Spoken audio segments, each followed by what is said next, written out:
Alright, today we're talking about how you can count colors in Excel. So in column B, we just have some random colors that we've inputted, and we want to know how many greens there are. Looks like this is a different shade of green. We want to know how many of those are, how many blues, and so on, right?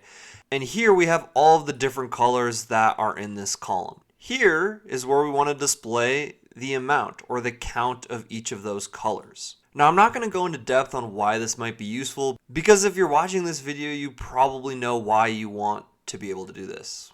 Now, there are kind of two ways you can do this. One of the ways is very manual and I don't recommend, but I'm going to show it to you to start off anyways.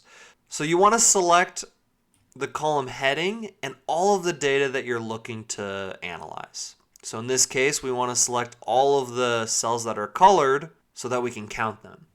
And then we'll go to data up here at the top, and then just select a filter and add a filter to that data set.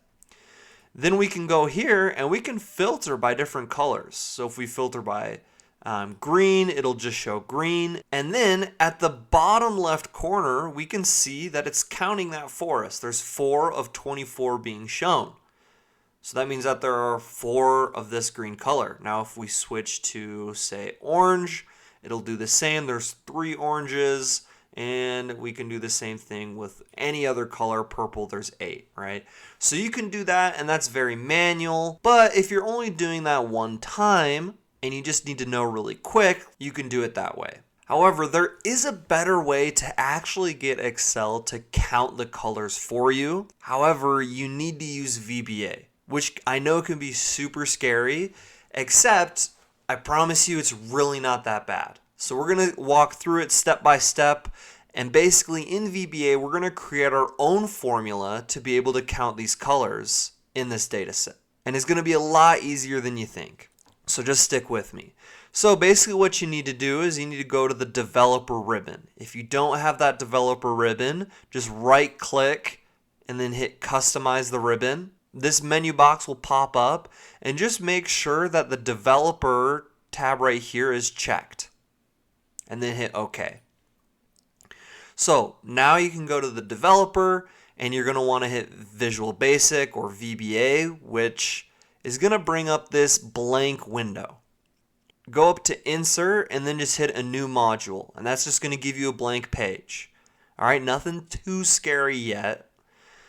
And then what you're going to want to do is copy and paste this into your blank module. I'll put this in the description of the video, so just look in the description of the video and copy and paste this into there. And now you're done with VBA, you're done with the scary Visual Basic.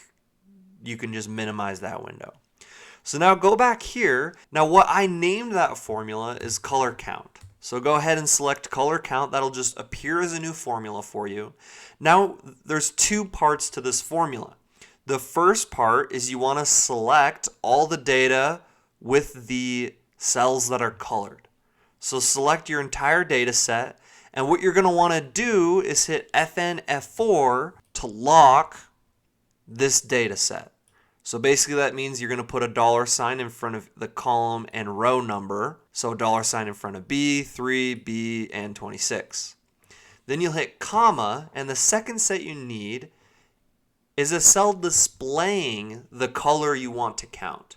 So in this case we have the colors lined up here. We'll just select that color. We'll go ahead and hit enter. And if you recall, when we filtered this earlier, there were 4 green. We can see there's 3 here, 4 there. It doesn't look like there's any more of that shade of green.